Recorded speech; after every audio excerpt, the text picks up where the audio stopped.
Now for our story. In Lily Devon's little apartment on the near north side of Chicago, there was a bustle of activity.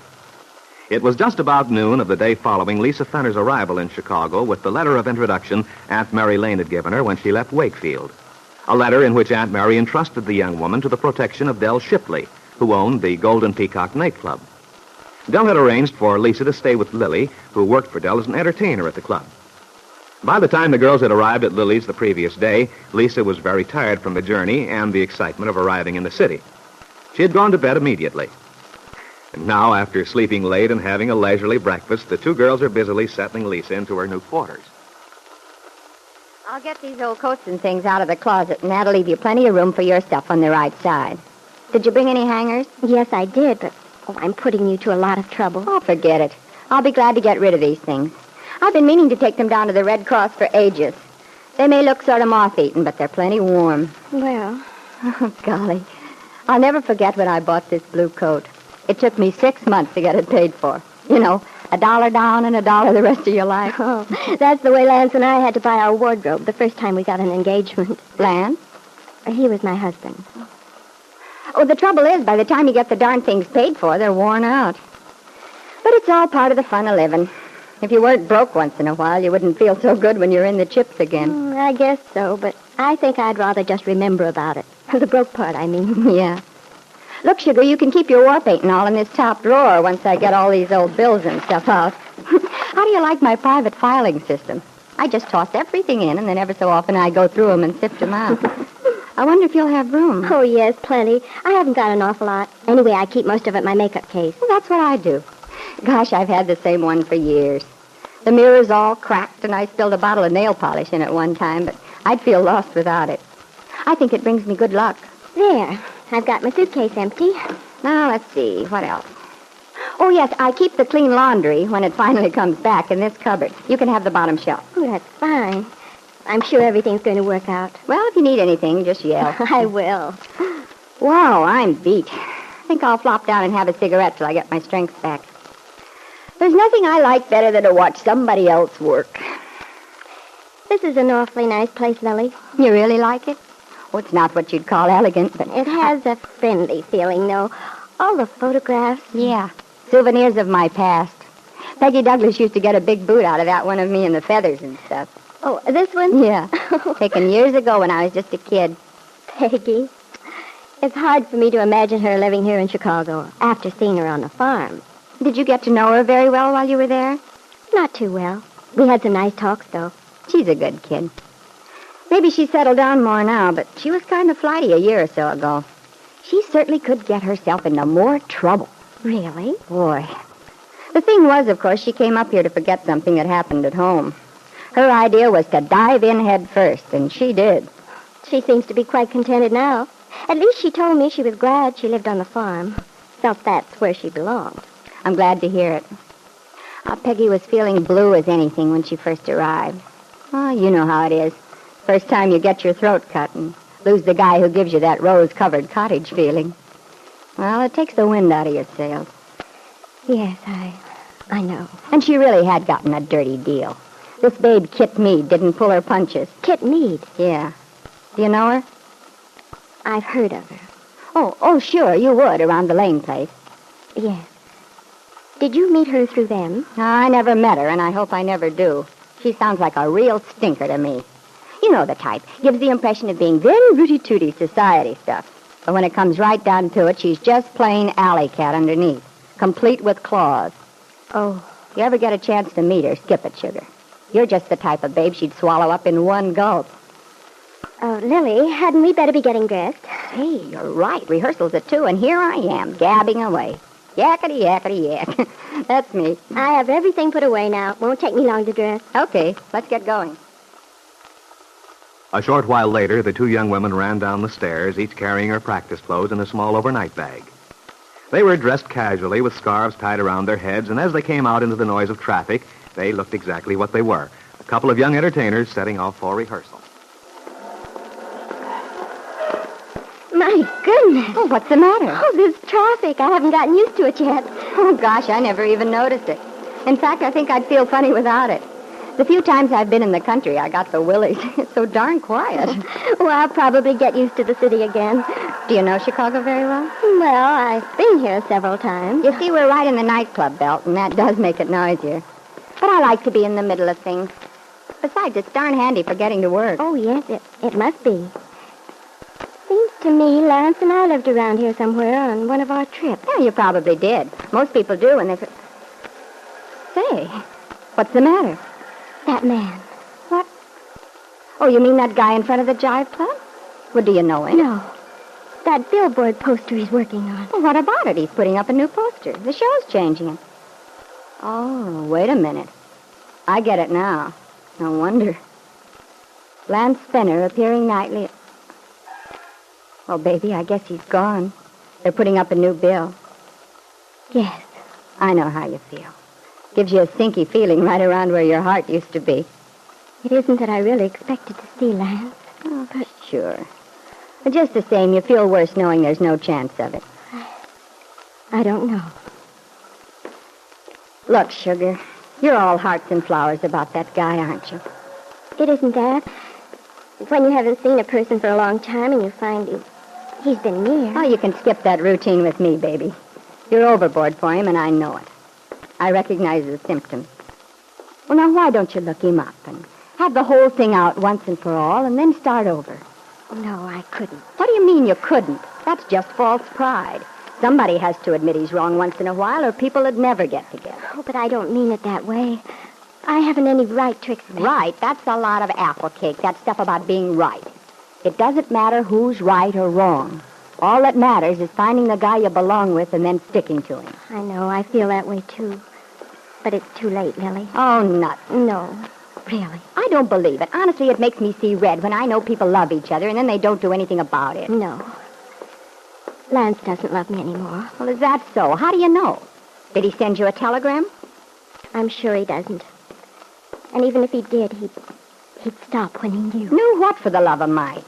I can tell by knowing you for 2 days that you're not the kind of gal who'd do anything you couldn't tell the kids at Sunday school. You're a sweet kid, Lisa. You wouldn't do anything No. that...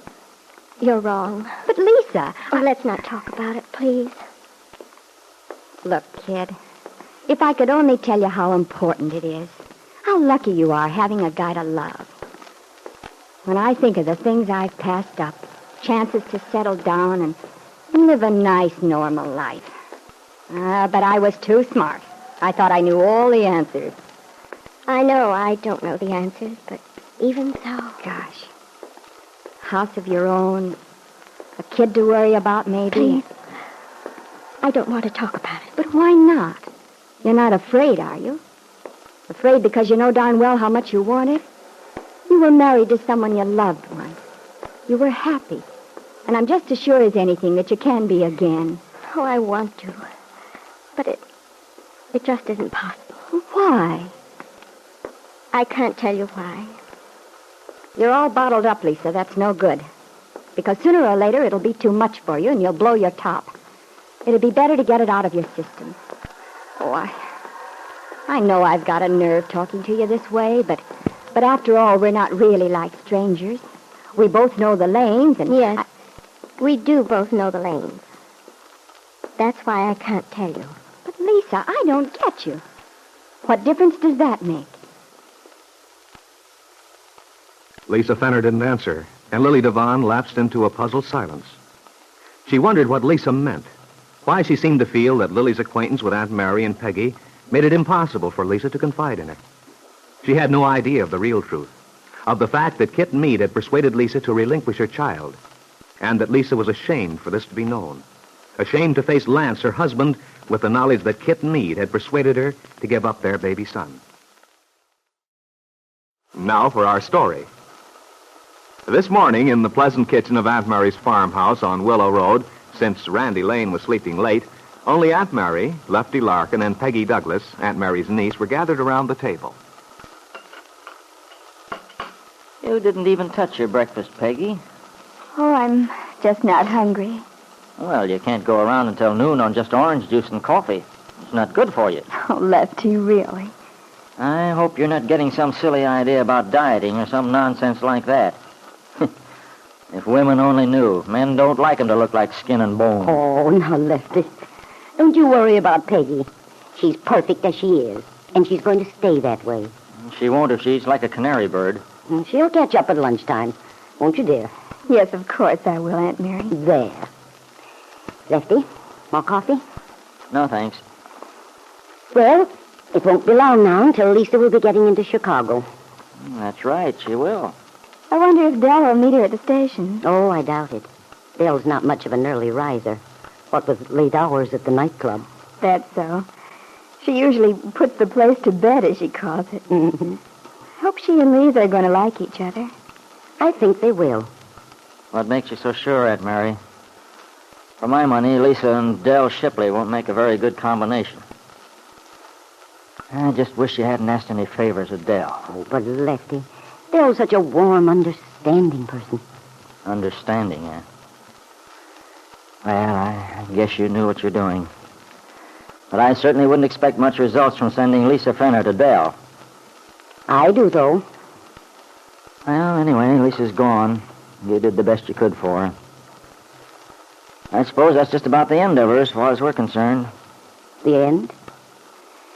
No, Lefty, I don't think it is. What do you mean?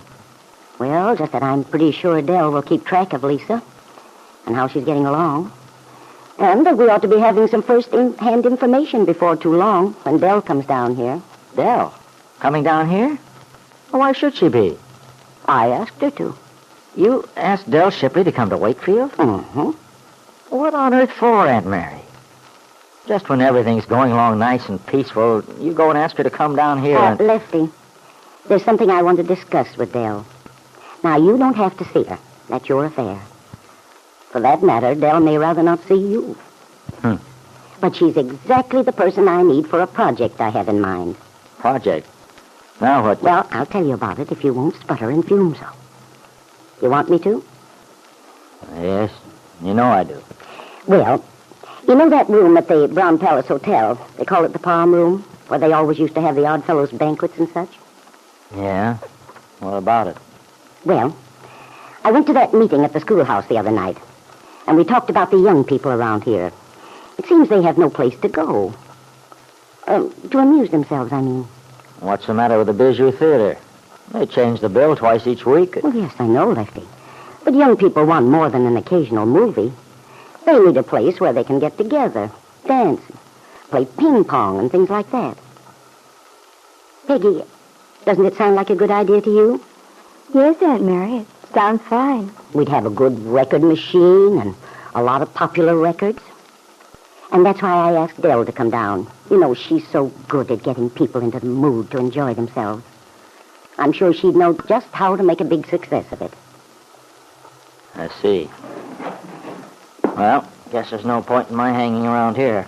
I've got work to do. Oh, but Lefty, it's early yet. Why don't you stay and chat with us a few minutes more? What's the sense?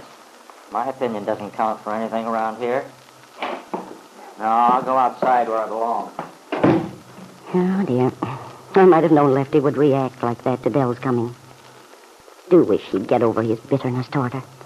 Oh, well, he probably will eventually. I hope so. I guess the best thing to do is just to ignore it. Go ahead with any plans we might have regardless. I feel I couldn't afford not to call Dell in. She's exactly the right person to get this place for the young people started. You can probably help out a lot, too, dear. I'll do anything I can, Aunt Mary. You know the sort of music the high school boys and girls want. Things like that. Mm-hmm. Peggy, you're so quiet. Am I? What is it, dear? You're not yourself this morning. I'm sorry. I've been thinking. Aunt Mary, Bill was here last night. He was? Didn't Lefty mention it? I know. Oh, I thought he would. He probably expected you to. How is Bill, dear? He's all right. Aunt Mary... Yes, dear? Bill told me... Well, he said that Kit decided to give him a divorce after all. I see. When did this happen? Just recently. She went out to see him and explained that she'd changed her mind. didn't want to make a fuss about it. Oh, it's so much better that way. I know how Bill dreaded the thought of having to fight it through in court. Yes. I'm very glad for Bill. And for Kit, too. This must mean she realized it was the only clean way to settle things. Maybe. Oh, I almost wish Bill hadn't told me. Why, Peggy? Oh, it was different before, when I knew Bill was married to Kit, and it seemed to be definite and final. And then when Bill told me how things were between them, I hoped he'd get his freedom because it was right for him. I didn't feel that it had anything to do with me, whatever happened. Well, of course it had something to do with you, dear. With all of us who are Bill's friends. I mean, me personally. Oh? Nicholas was such a comfort to me in those days. When he first came here and I was all mixed up, I thought if we were married, that would be the solution to everything. Now I understand why he was so convinced that we should postpone our wedding. Nicholas was right, Aunt Mary. Well, Peggy, dear, you know I've thought that all along. Yes, and you tried to make me see it. But I couldn't. Or at least I didn't want to face it.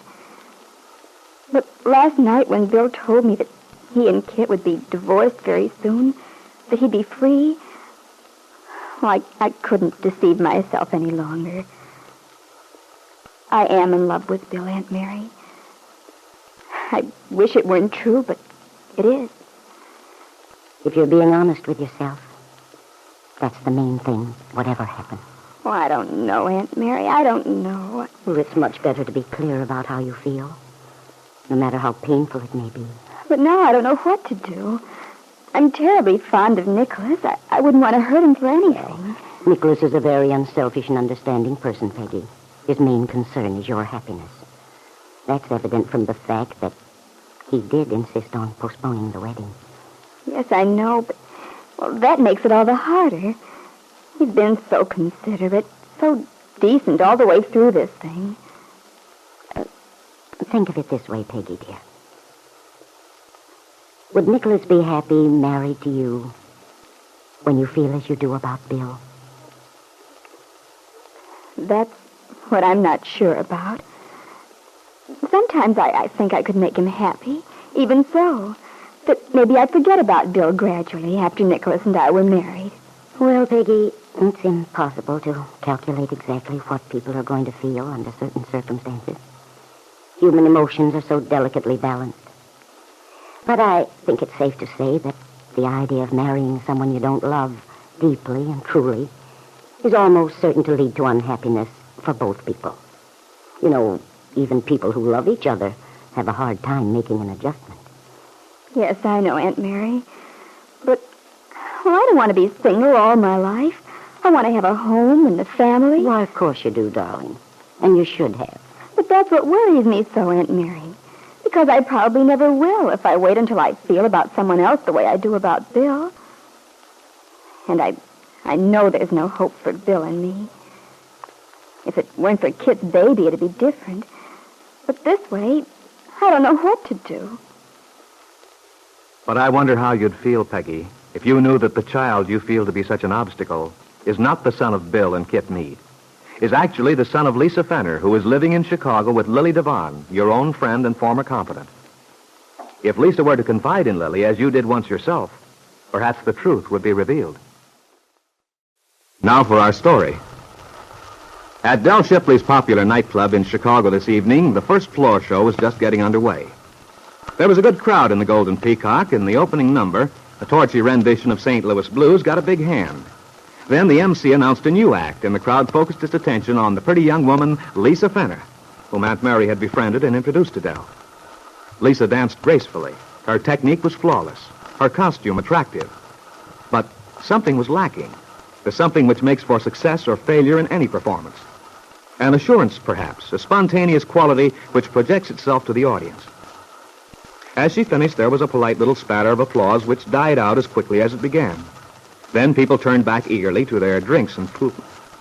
In the rear of the room, near the hat check stand, an attractive, well-dressed young man had watched Lisa's performance with concentrated interest. After Lisa's exit, he called for his hat from Doris, the check girl, who hands it to him and picks up the change he throws absent-mindedly on the counter. Thanks, mister. Oh, say, you aren't leaving already, are you? You just got here. Yes, I am. Why? Oh, don't judge our show by that last act. It's not up to the Golden Peacock standard. Standard? I wasn't aware that they had one. Well, what I mean is, this is the Fenner girl's first night. And from what I know of the boss, it'll probably be her last. I'd advise you to let the boss decide that. Listen, I've been watching this show every night but Sunday for the last 3 years. I know what I'm talking about. I've seen them come and go. You fancy yourself quite a critic, don't you? Look, mister, she just doesn't come across. Sure, she's cute enough to look at, but... Hey, besides, what are you getting so steamed up about? What's it to you what I say? It just irritates me to hear people talking about things they don't understand, that's all. What do you know about dancing? I know when it's good, and I also know when it's lousy. That's a matter of opinion. Sure. So's horse racing. That doesn't mean you can't spot a winner from a loser once in a while. And for my money, this babe's no winner. Maybe you think you should be out there on the floor instead of behind the counter. Hey, look, mister, nobody asked you to hang around here. Besides, if you want to see the show, why don't you go in and pay a cover charge? Because I'm leaving. But if you don't want to get yourself in trouble, I'd advise you not to set yourself up as a critic. Anyone who couldn't see that Lisa Fenner is one of the loveliest, most gracefully... Oh, I get it now. Well, why didn't you tell me you were in love with the gal? Why didn't you... Yeah, well, I'll be darned. Wonder what's eating him. Oh, well, takes all kinds. Meanwhile, in the little dressing room she shared with Lily Devon, Lisa Fenner was sitting before the mirror. She had a towel wrapped around her head, and as she started to remove her makeup, she was thinking... Well, it's just about what I expected. They didn't like me. Not surprised at all, but I do feel sorry about it. I did so want to make good after Aunt Mary went to all that trouble. Sent me up here to Dell. And Dell's been awfully decent about everything, kind and helpful. It was a wonderful break landing in a place like this right away, after being out of touch with things so long, but I knew it'd turn out this way. I suppose Aunt Mary'd say that's why I failed. But if I'd believed in myself, I would have been all right. I couldn't believe in myself.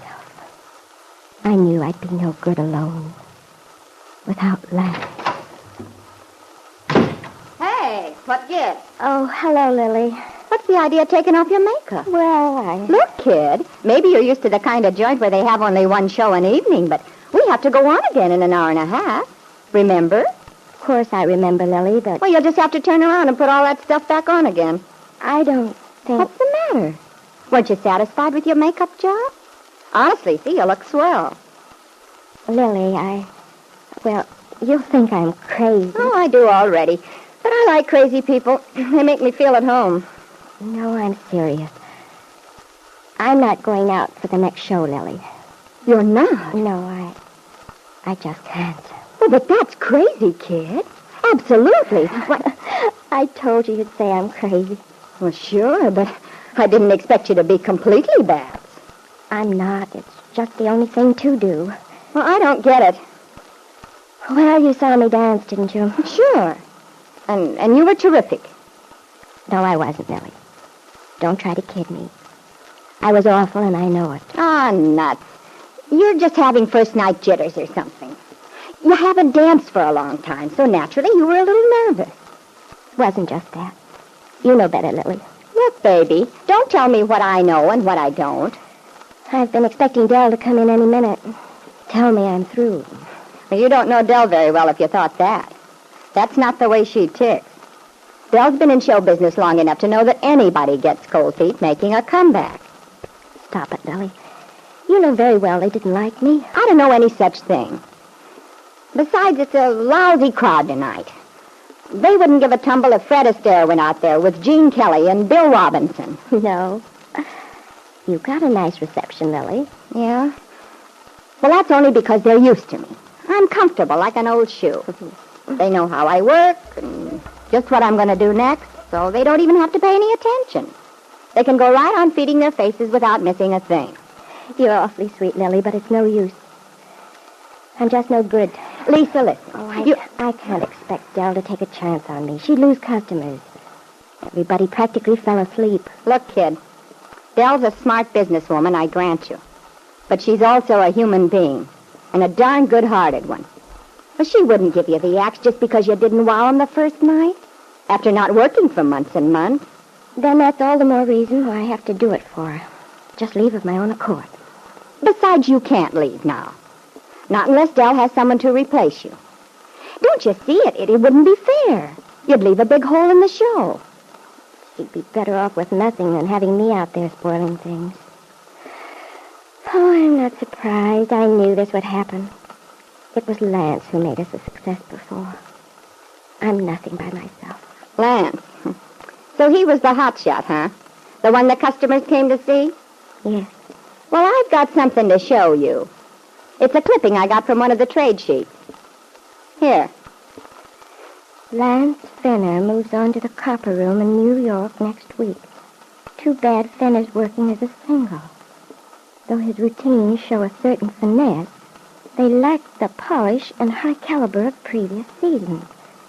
Maybe he'd better look for another partner. They don't know what they're talking about. Don't they? Of course not. All that about some finesse. Why, Lance is one of the best dancers in the country. He used to get rave notices wherever he played. As a single?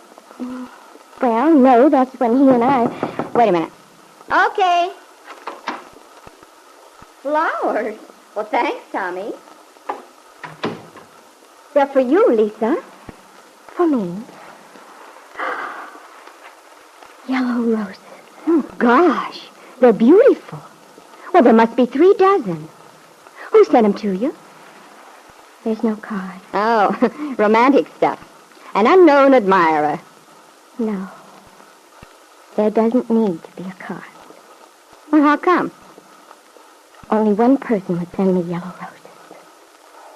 He always did. You mean Lance? Yes. Well, then that must mean he's still here, in Chicago. He hasn't gone on to New York yet. Maybe he changed his mind. I don't know. But you'd sure like to, wouldn't you, baby? Look, kid, why don't you be smart? Smart? Yeah. Get hip. Look the guy up. Tell him you're sorry about whatever you're sorry about and start all over. Oh, I couldn't. I just couldn't. Well, why not, for the love of Mike? Honest, if you don't, you're going to kick yourself all around the block later. So help me, you are. Maybe you're right. But even so, I can't. I'd like to. I'd give anything to. But I can't face Lance. Not after what I've done. Everything Lily Devon said went straight to Lisa's heart. She wanted so much to do exactly what Lily suggested. To go to Lance, tell him the truth, and ask his forgiveness for having relinquished their child, their baby son, to Kit Meade. But she didn't dare. She was sure he'd never forgive her. But if only you knew, Lisa, Lance longs for a reconciliation, too. And tonight, as he watched you dance, he was overcome with tenderness and love. Perhaps you're wrong, Lisa. Perhaps Lance would forgive you after all. But will you find that out before it's too late?